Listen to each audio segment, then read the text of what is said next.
Hello, Good Pam. morning, Alex. How are you? All right. All Good right. morning. Good. Good morning to you.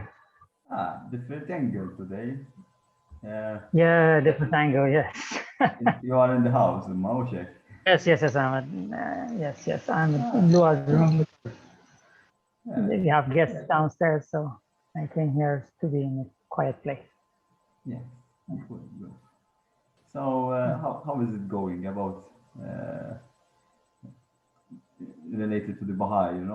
Because you Yeah. are my major news update. Yeah. I get it. Yes. Yeah. Everything is going well. The young ones here in San Juan are doing a wonderful job with the children and getting to know more and more people and talking to them about the activities that we do for children, for junior youth. And so they are having a regular children, let's say, class or meeting No. at the park every Friday with children from different backgrounds and coming there. And now they want to start also some more let's say meetings or classes for the junior youth, so between 11 and 15, something like that. There are different programs that they are doing. So they are engaging with the community around and talking with the mothers and the parents of the kids, telling them about the virtues that we are learning. And every day, for example, the lesson every week with these kids is about one of the virtues, for example, I don't know, truthfulness or courtesy or being. So they kind of, in these classes, um, they have games which are related to this topic. They have stories, they have songs, they have a brief explanation of what it is, for example, to be courteous and some examples. So they try to help the next generation to grow up with these uh, ideas already, not Yeah. only that I believe in courtesy or whatever, but what does it mean exactly? How we should practice this courtesy? What does it mean to be courteous to our parents, for example, or to our siblings, or to our classmates, so on and so forth. And slowly, because the thing is that then it's not because normally the parents at home they teach these values to the kids. It's not that, but the fact that there is a group of them, and together now they are doing this, and they see that this is normal for everyone, helps them to be confident in practicing it. It's not that I'm alone because my mom told me to be like this and the other maybe friends don't have an idea. Now there's a group of friends that they have a common understanding of how to live life of the spirit in a way. So how to practice it. This is something that perhaps we slowly have lost because the role of uh, what we call religion was to help us to live in a certain way. Now has become a series of beliefs. I believe in this, or I don't believe in this, which has little use for us. I mean, what difference it makes if I believe in this or the opposite, if then my practice is totally different from whatever it is. So hopefully the next generation, and the few years back in Malta, actually, I met uh, someone contacted us on our Facebook page saying, "Oh, I have my daughter. We have children classes here," and it was very interesting because she grew up in Australia, and when she was a kid, she went. She was a Christian, and she's still a Christian lady, but she had a Baha'i friend, and together they had this children class. And she said, I want my kids have this class too because it was so useful for me. So this is what we are doing in a way. It's not about religion. It's not about being a Baha'i. It's about living together with common values. And this is something that human beings need to learn. Beautiful. So, if I may ask you, because I am recording this, so maybe I can share it with someone else as well. If whoever is interested, what ages are the children, youth classes? So there are 3 grades basically, from 5 till, let's say, 7, 7 to 9, and 9 to 11. So there are 3 grades that these, because of the age difference is there. So for example, a 9-year-old and a 5-year-old are completely different. So what happens is that they are normally divided into 3 age groups, and they have different, let's say, programs according to their age that it is shared with them. Yeah. And then after 11, then there's another program which is for the junior youth, or because again there the teenagers have completely a different let's say take on the things than when they were kids, and they have a lot of questions which are deeper, and the way that they relate to these questions is much more practical, and a lot about what is right and what is wrong. So justice is very important for them. So what is the right thing to do? They're learning, they're putting the basis of their future life. They're learning what is right to do and what is wrong to do. Then now, unfortunately, this age group between 11 and 15 is kind of in a limbo. They are considered like, they are not adults yet, so they don't know much, and they have not much to contribute. Actually, it's the contrary. They have a lot to learn. They have a lot of questions. They can contribute a lot to the community, to their families, to their siblings. They can be a very powerful force in terms of society.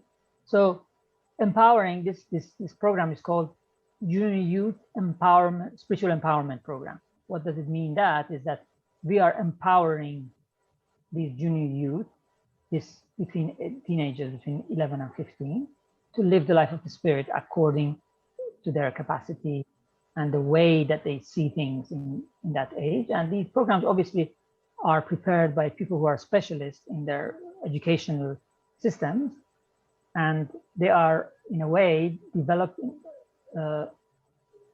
directly according to the capacity and needs of that age group.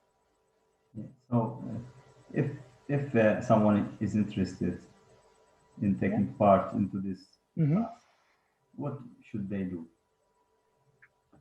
Well, they can get in touch with us, and we can either right now we are doing it in San Juan, but if there is a group of children or a group of junior youth in another area, we can also help in organizing groups there, especially if there are, for example, normally for the children classes, for example, or there are young ones that can be teachers.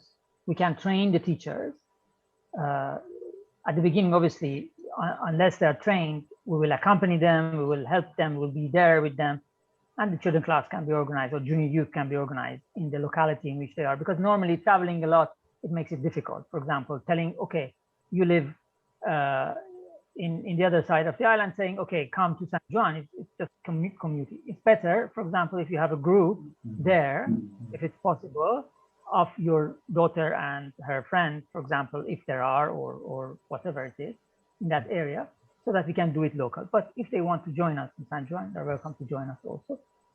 For example, right now it's taking, it's like around 7 o'clock every Friday at the park in front of the church in San Juan. So if they want to come and join, they are most welcome. It's no difficulty at all. And but if there are enough kids or junior youth which they want to do this, we can also organize in the locality in which they live.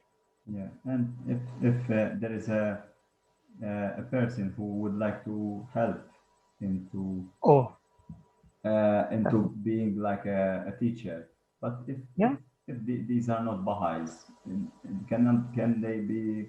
Of course, including. Of course, the majority of the people around the world who are doing this program, the majority are non-Baha'i. It's not, as I said, it's not about religion. It's not about being a Baha'i. It's about building a better society. So the society built by everyone. Everyone can contribute. And it's not about either you're a Christian or a Baha'i or this and that. So if you do this program, you need to be a Baha'i. No, not at all. So the majority of the people, again, I repeat because this is important, the majority of people who are actually, because there are millions of people now which are involved in this program all around the world, and majority of people who are actually teachers and animators are non-Baha'is. So the training is provided for them by the Baha'i community, and everything is free of charge. I mean, I must also say, because this is a service that the Baha'i community is offering to the society at large. It is as a gift. It's a gift. It's a service. It is a gift. So yeah, doesn't mean they because you know the term free of charge. I'm trying to leave it out because there is nothing for free. I am sure that only time is enough to understand how this is not free, because time is precious, and this is something that the teachers themselves are reducing their time, their energy for themselves, and giving it to the others. So it's really a gift, and I appreciate you, especially because you are the most one that gave me personally these gifts. So yeah, so it is beautiful to see, because now I am imagining when you are saying the majority of the people are not Baha'is. I'm imagining a scenario of 4 different people, teachers, which have different religions, maybe Muslim, Baha'i, Catholic, or Hindu or Buddhist, I don't know. And they are together teaching the same children together as in a kind of unity, because eventually all religions are helping humanity to go into that state of love. So it is very beautiful not to see the individual organizations into their states, into their structures, but into one structure that they are together helping whoever they meet into the same base, which is eventually it is love. And this is a beautiful scenario that I like from the Baha'i faith, because they don't individualize because they are the only one or whatever, like Jesus is God and that is we should follow him and that's it. So it is a beautiful thing when I was introduced to the Baha'i faith. It's like your senses expand in a I cannot put it into words. It is so much expansive, because it's not only seeing an organization and a religion, but it's seeing all the religions, all the holy scriptures, and it's something that is building up. And this is something beautiful that from the Baha'i faith. They're not especially focusing in what, like example, the manifestation of God, example Jesus, have done, or the miracles, or in some way the superstition things that happened. But we are focusing more on the attributes and the virtues and our characteristics, in a way we call it the life of the spirit. So it's like a life education, and it's not believing in something that it's supernatural, you know. It's something that we are living in the present, and we are, like you say, we are trying to help into the injustice of this world, and knowing what is right and what is wrong. So it's something beautiful, because when I gave a chance, because I was an atheist, to the Baha'i faith, and I said, well, where is this religion? You know, because I was thinking of like the whole the Bible, but in a different way. But it was literally like an everyday lesson, but not like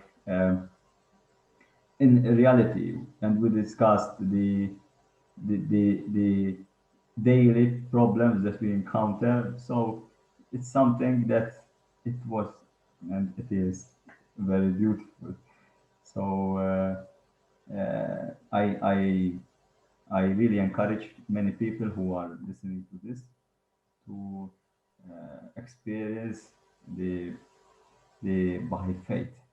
It's not about the Baha'i faith, but about living in the spirit. So And I yeah, have good news for you, Alex. yeah.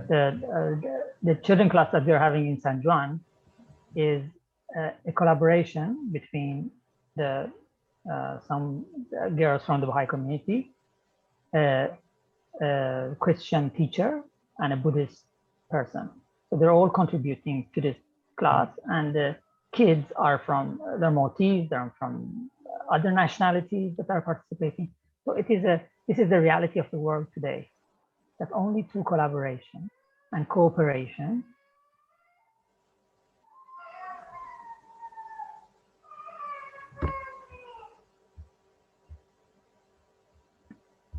build a better society. Okay. Yeah, I lost you. I lost you for a few seconds. Yeah. So basically, this collaboration is already happening, and this is the future. This is what we want to see everywhere. That's why we invite everyone. That's why we welcome any person who is willing to give a hand to build a better society.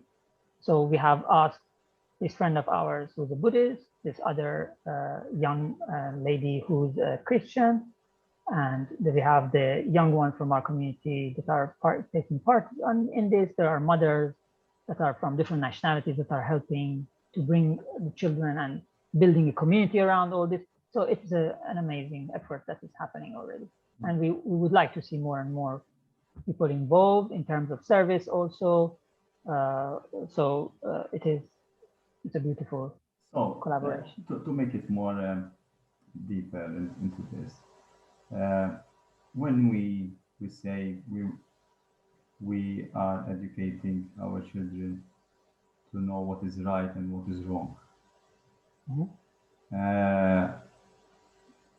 If we put together three religions, the Baha'i faith, the Buddhist, and the Christianity, and eventually these are very different. If you see them in detail, they have different ways of expressing the same essence that God is trying to help us understand. But how can we help people who are not understanding that maybe these three are eventually the same? How can we encourage individuals to follow these youth classes and not others? Well, I think every effort that is made to make the society around us a better place is always praiseworthy and is very good. What we are doing is one of these efforts. So I think that this is important. To understanding how religions are one is very important for everyone, because it depends where our focus is. If I look at myself I look and yourself in this conversation that we're having, we can find many differences between us. You know, you were born in one country, I was born in another country. I used to speak one language and you used to speak another language. Your physiognomy is different from the way that I look. Let's say, how I approach things are different from how you approach things, and many others. So if you want, the list is long. But then if we try to look at each other in terms of our oneness, we can see that we have much more in common that we have in difference. So what is it? That we are mainly human beings. We belong to human species. We have the same spiritual reality. The purpose of our life is the same, even though we live in different countries, but the purpose is the same. Our needs are the same. Our aspirations are the same. What makes us feel better or worse is the same. So you see that we are fundamentally the same, even though we have differences. Religions are the same in a way as human beings. To better understand that, we can say that 5,000 years ago, human beings looked slightly different from the human beings of today. The culture was different. Let's say, the world was differently organized. Therefore, we had a way of life, which we call religion, which was suited to the population who lived on Earth 5,000 years ago.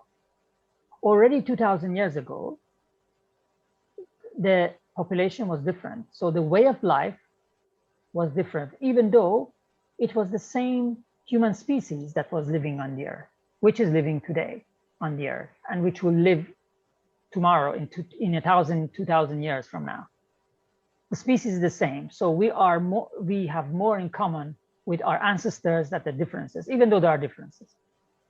So because our way of life evolves marginally in its details from time to time, and the way that we are organized change, therefore, the way of life or religion is changed not by us though.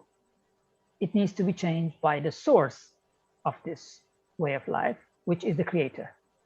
So the creator, what does is that sends us teachers, like when we go to school, every year we have a different teacher, which teach us what we need according to our needs, not according to the knowledge of the teacher, because the teacher knows much more than what is sharing with us, what he or she is sharing with us. So what happens is that according to our capacity, we receive knowledge.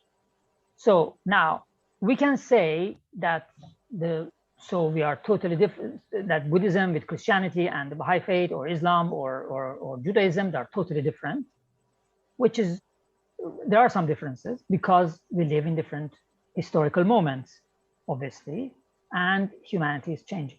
But fundamentally, as human beings are the same, religions are the same. They are like, another example could be chapters of one book.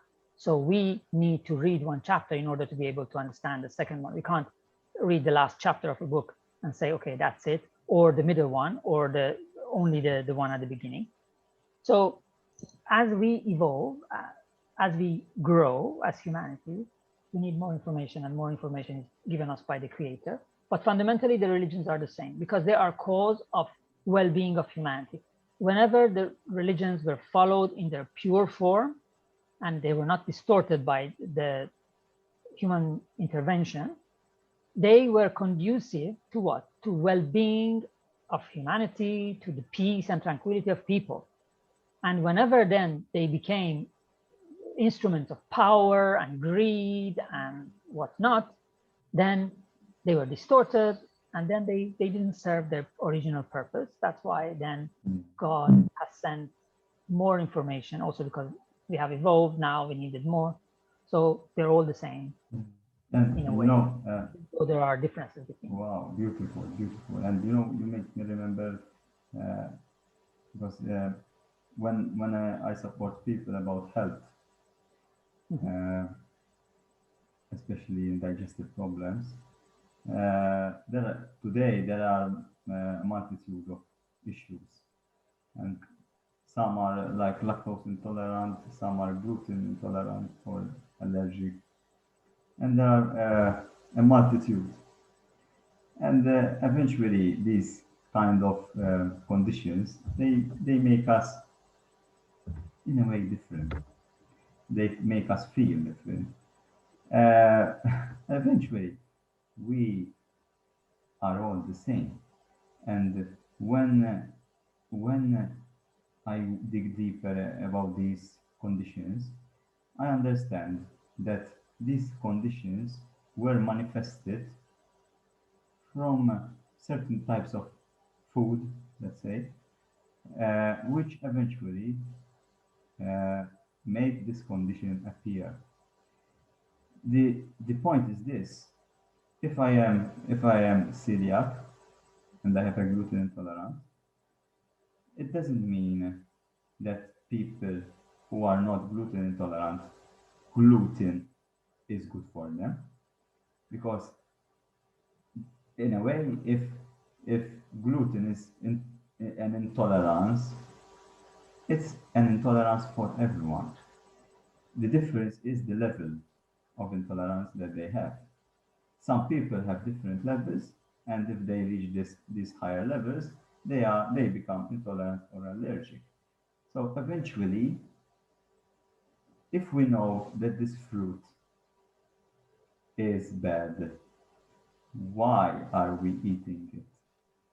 And why are we waiting for the disease to come before we realize that this is not good? And this is not something about health, physical health. It's about a constant. It's about how God works. And when you understand how it works, uh, you will become drawn into the natural way. And why is the natural way?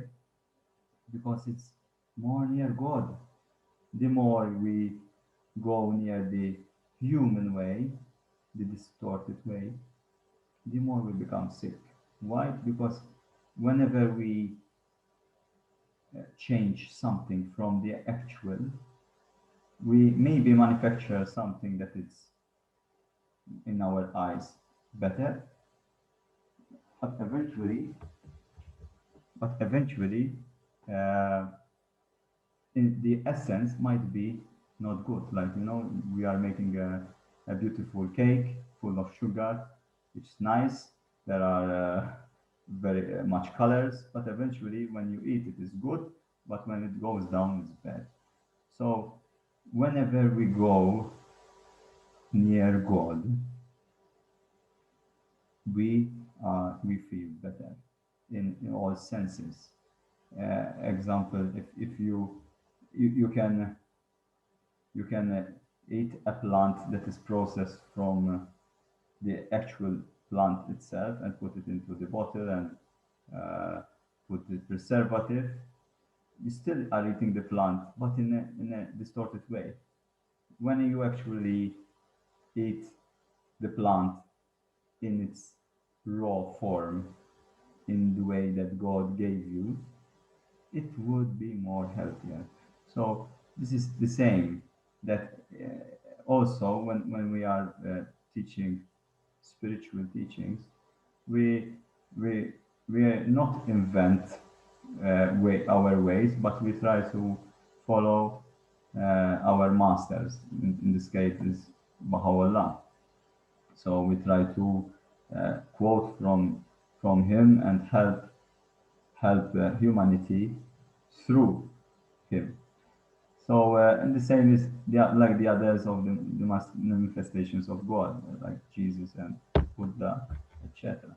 So, whenever we try to distort their words, we can ask questions.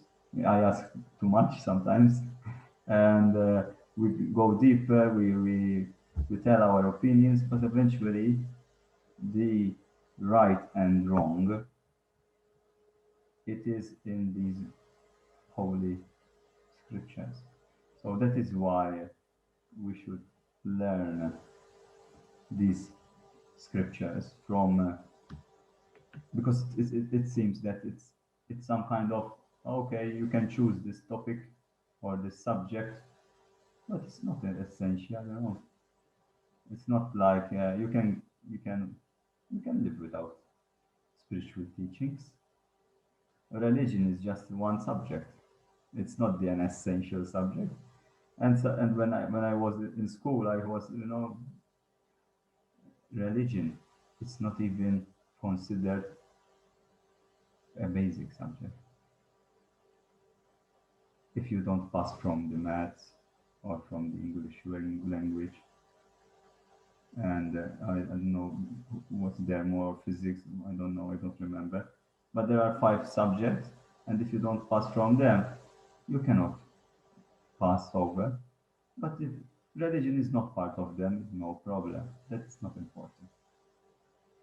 When eventually is the most important thing because it doesn't make sense if you are a very good mathematician and spiritually you are very low.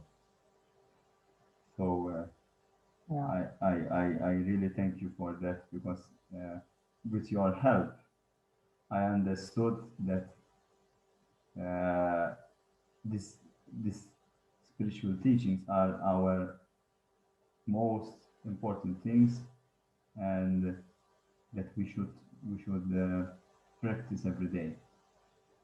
Practice every day. So that is what I'm trying to do. Yeah. Wonderful. Yeah. It's a, as I already mentioned, it's a form of how do I live my life in a way. Religion means this, the way of life. And there are some universal values for all human beings, because nowadays there are these theories that there are no universal values. There aren't any values which are applicable to everyone. But as you were mentioning, for example, about the gluten issue for our health, physical health, we can understand that there are universal values that are applicable to human beings, all of us. And this we can also understand, for example, if a baby which is born recently, if you give something, let's say some honey to the baby will taste it. But if it's something really bitter, the baby will reject it. And this is not something learned, is innate in us. There are certain things which are innate, they are within us, because these are how we are made in a way, in terms of our physical bodies and our spiritual reality. So religion is that universal value, are those universal values in which we find ourselves common to our brothers and sisters, and that they constitute the way that we should live our life. Now, we can do it voluntarily, we can understand it and try to practice it, or we can ignore it. Of course, if I eat a lot of gluten and I'm intolerant, then I have consequences about that. So this is in everything, because the spiritual reality and the material reality, in reality, the material reality is a reflection of the spiritual reality. So from this point of view, it doesn't make any difference. So in terms of our spiritual reality, what we call religion is not, again, doctrines or forms of belief. It is the way that I live my life. It's in a way like how do I drive? If I follow the rules of traffic, I have more chances to arrive safely at home than if I don't follow them. If I go against them, actually my let's say chances diminish a lot to arrive safely at home. If I start driving on the other side of the road or do whatever I want, of course there are more. So this is the same idea. It's not about I believe that I can drive, or I believe that I can arrive home. I believe that if I do, I close my eyes, I will. So it's a very yeah, it's beautiful. Beautiful you say like this, because when you consider how many people are that their mental condition, their spiritual condition, their physical condition, if you put all the population of the world, everybody has something. Everybody has a level of sickness. Why? Because everybody is not following the right way, the right regulations or suggestions, maybe, because we are in a way we are have our own free will. So it's not mandatory that we have to do this, but if we don't, we can have these consequences, and it's growing. If you see all the separations, the divorces, the suicides, why the depression, why all this sickness, why it's increasing? It's not only about the food, of course. If we put, for example, pesticides, okay, they just uh, kill insects, but remember, whatever kills life is not good for life, even in a smaller scale, because if it kills if it is toxic for the insects, it is toxic for us in certain level. So we have to be in harmony with the world, and it's the same. It's not only about the food. If we are doing something to someone that is not good for him, it's not good for anyone, because we, in the essence, we are all the same. So That's right. whether he's an immigrant or he's doing something that it's not conform with our mindset, it's not right. If you think about doing something to someone, think about it and say, if this person do it to me, would I be happy about it? So why I am doing it? And it's not because I am a multi-citizen and Malta is mine. That is very selfish. So we have to be open and help as much people as we can. And eventually, we have to understand that in the future we can be one of them. So if we it happens the same to us, do we want that these people of the future will make the same way how they act on what we are doing? So we have always need to reflect, and that is what I do, because when I try to say something to someone and I say, I am happy about this, if he tells me this, so I think almost 3 times and then I say it. So sometimes I don't say nothing. So better sometimes think before you act, because this is the greatest thing, that sometimes we rush our words and then we say, okay, I'm sorry, and if it's like that sorry is the greatest solution, eventually saying sorry is not enough. Sometimes we have to prevent from saying sorry and do the right thing immediately, not after. So this is something that the Baha'i faith helped me understand, that it is that we need to learn how to be responsible, how to socialize, and it's a kind of education of the mind, how we react to the society. And someone can do something wrong and you can express yourself in different ways, which is the right way.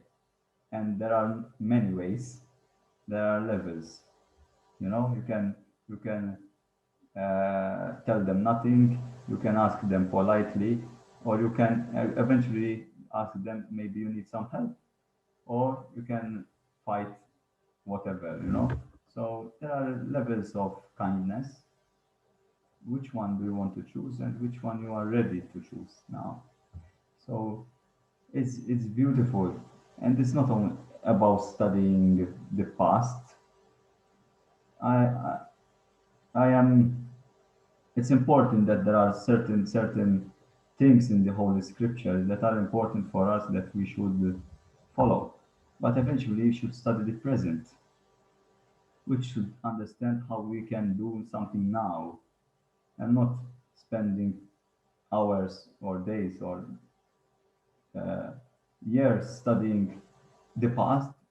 The past is there for us to help us bring a better present, but we should not focus on the past, we should focus on the present.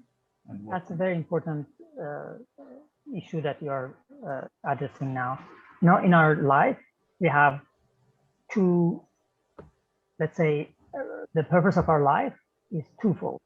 One is to develop our own qualities and virtues that we have, that is in a way God-given, our spiritual reality, through living this life.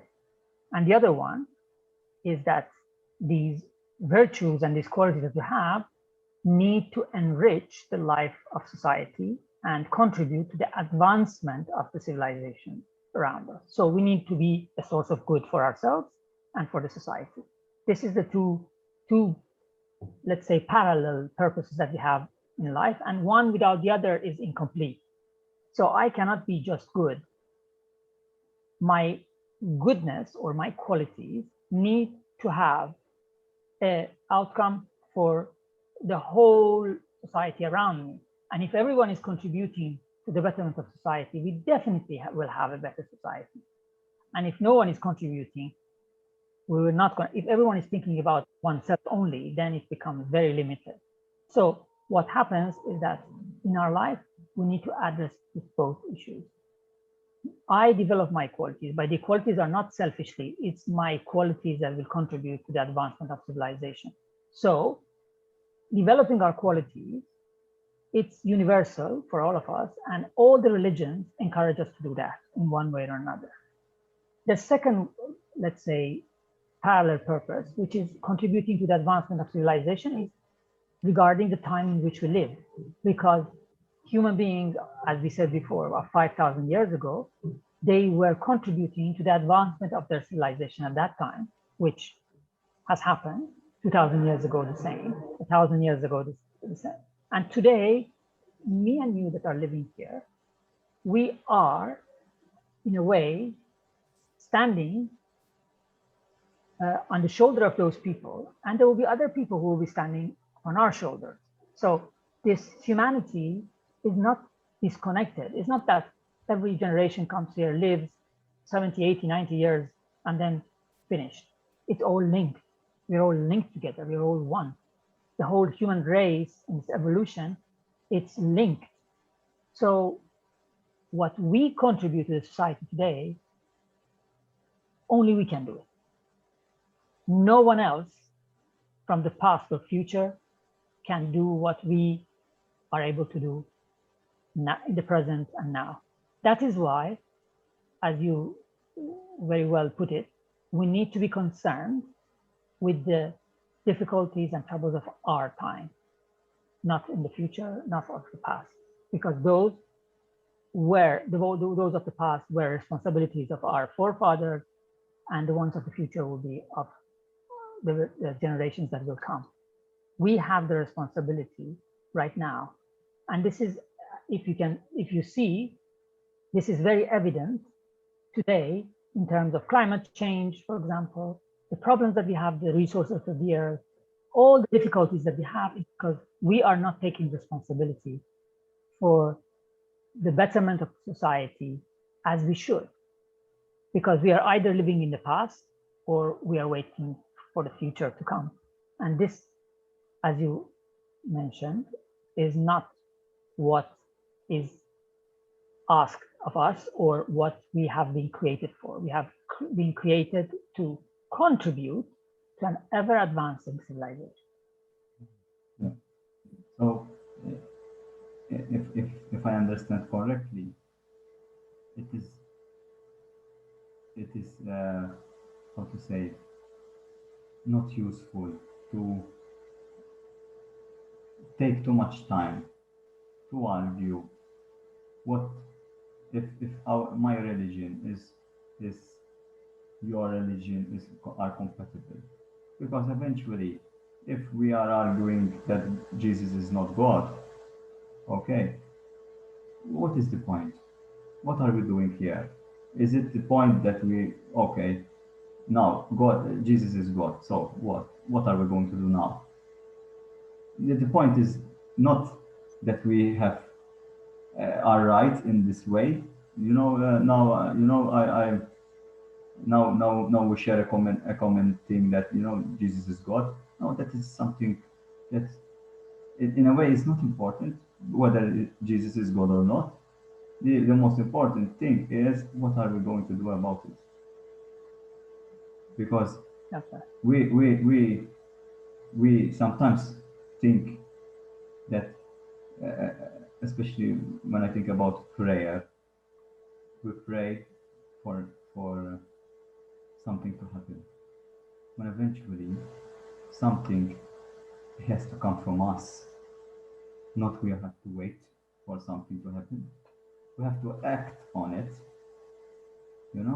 We have to pray for strength to act, but not to make a magic that's everything is going to be all right tomorrow. What are we going to do about it? It's not just a prayer. We have to understand how are we going to make it better. So this is something that I understand this. We are so deeply confused and sick that we have no time to understand and energy. We don't have time and energy to understand what is right and what is wrong, even for ourselves. How can we help others that we cannot even help ourselves? And that is what is happening to society. Society is getting so much sick that these kind of teachers are getting low. We cannot find any teachers. So there are many students, but the school is full of students without teachers. And what is the point of having a school at that point? So that is something that it's going on now, and it's happening because now we have lots of people that are getting sick because these teachers are low. They are not following. They haven't they have because you are one of them, but they are not putting their effort and time to understand their purpose in this life. So when I think about this, for me is something that I am very grateful to God that gave me your blessing that I know you. Yeah, for me it was literally a life-changing experience, and it's similarly like climbing the Everest and jumping. So you don't need to do something like this physically to change your life. Sometimes you need to encounter some uh, light being like you and be open to them. Yeah, And one, that we all yeah, reflect the light of God, that, and we're all mirrors that reflect the light of God. So I honor that light which is new and which is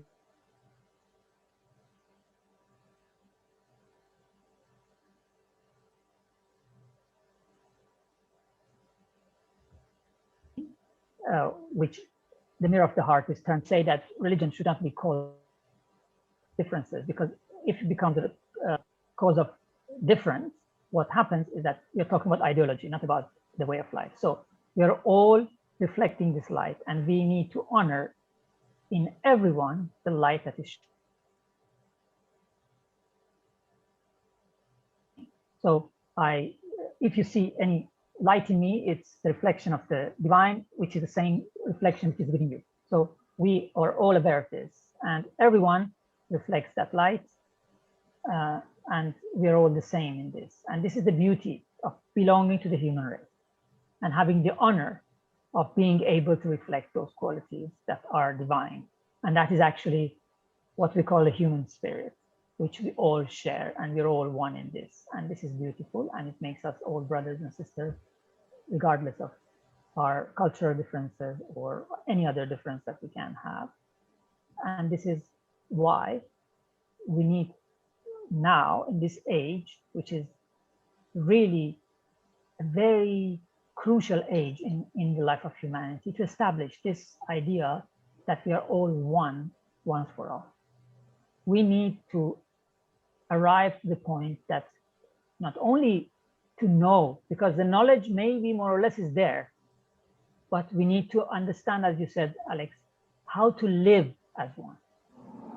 So our actions are important. It's not what we believe or what we profess or words we say, but our actions are important. So how we're going to live together in harmony and as one, because we all belong to the same human race. This is what we need to dedicate our life. I think, there should be an understanding about this, because I study health. I don't study too much into religion, and I'm trying to go more into helping people in this way. That is my part.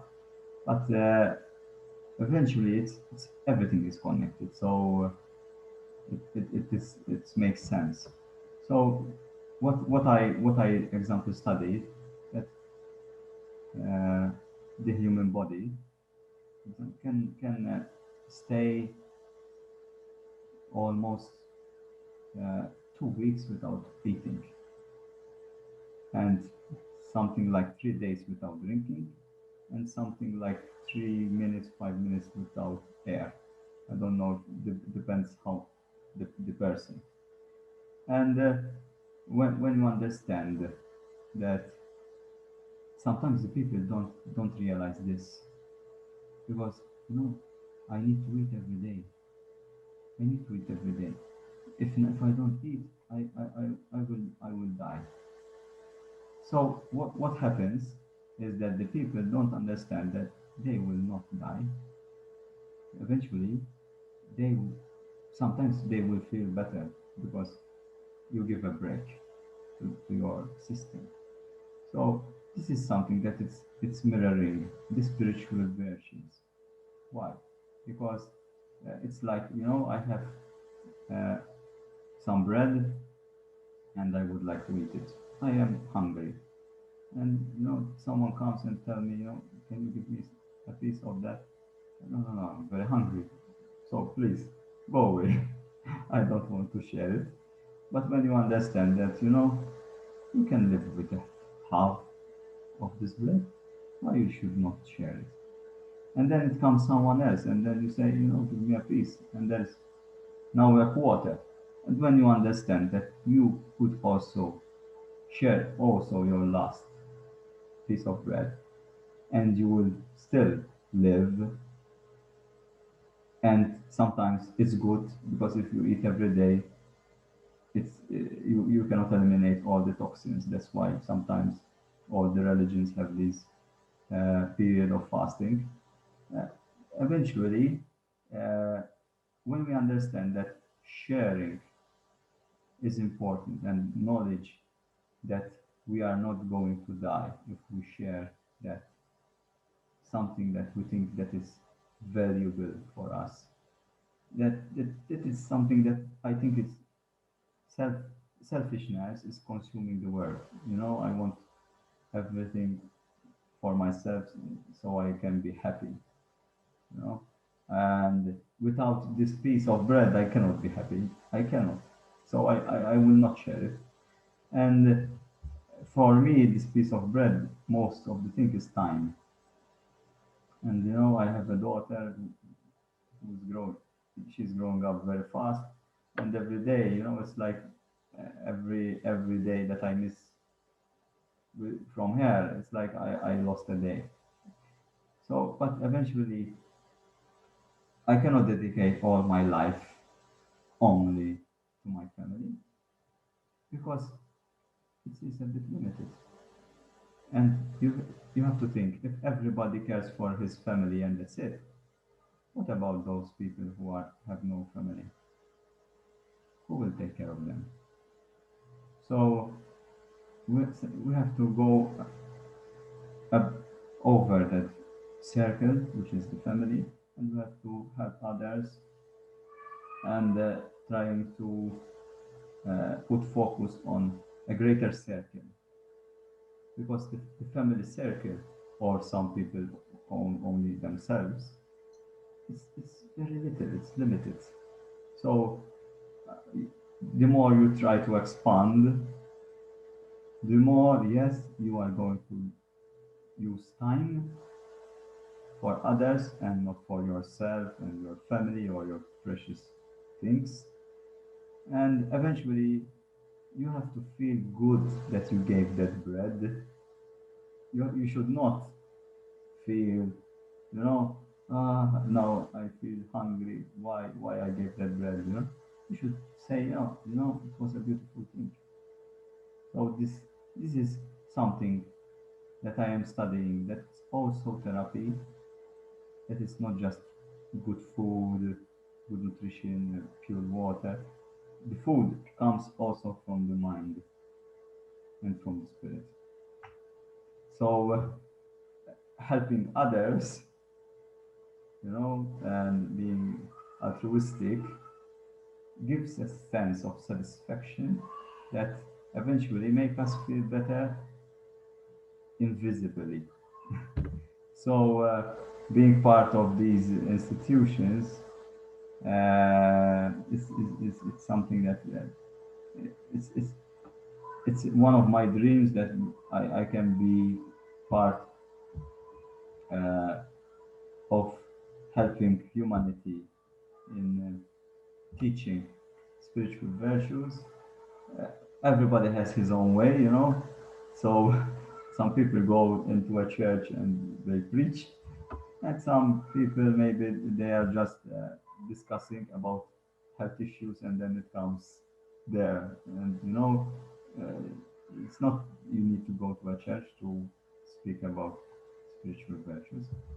So it's something that it's very beautiful, and I encourage the people who are listening to this that this is something that they have to discover themselves and have to dig deep.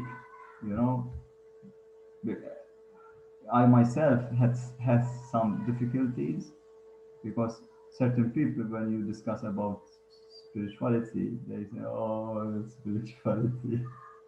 Let's talk about the football game, and have fun, and I don't want to speak about these things.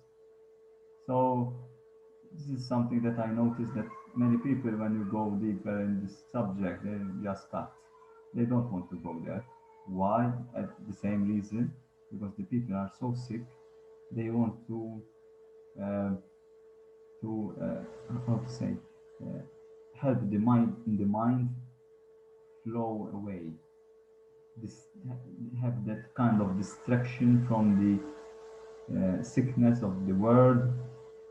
So they play this game and they talk about something else. So they don't focus on this the distortions of the world. So they just it's like seeing uh, a building falling and okay, so what? If there were people, I wasn't there, so I am okay. It's a bit, when you think about these things, you think you are in that level of sickness that it's difficult. And I'm not judging. I'm just saying that what I am seeing, it's not good. Why? Because we lose so much time in other things that are not important, maybe like maths and algebra. Where eventually it's beautiful to discuss with people about life, how to live good, you know, let's hug each one, you know, let's make a hug party, okay? And maybe we kind of educate ourselves how to be kind and be peaceful and be respectful and be loving. You know, this is more beautiful than algebra, surely. So, yeah, so thank you for that, Payam. I really, I will appreciate for life, and I am sure when my daughter will grow up, she will thank you personally. So, uh, I hope this video was very good for the others, maybe inspiring as well. There was something informative. If you want to say something before we go. I think that, I mean, my invitation to you, myself, and everyone else is that we need to be a source of good to everyone. And when we are that, then everything else follows. That is the essence of being a human being. And when we realize that we are not separate, maybe we can talk another time about this idea of are we separate or we are all one? And how we are separate if we are separate, and how we are one if we are all one. So this idea of oneness needs to be there. And it's not that I'm helping the other, but I'm helping myself because I'm not separate from the other. Mm-hmm. And this makes it very clear, and Jesus in his message very clearly talked about this. And of course, all the manifestations of God uphold this truth, and we all live by this truth. So I thank you for your time, Alex, also taking time to do this and make it public. So maybe someone listening to it may be inspired by living a life which is contributing to the well-being of everyone. And this is my hope. And I hope that everyone really becomes a source of good for the society. Beautiful. So thank you, Payam. Thank you, Alex.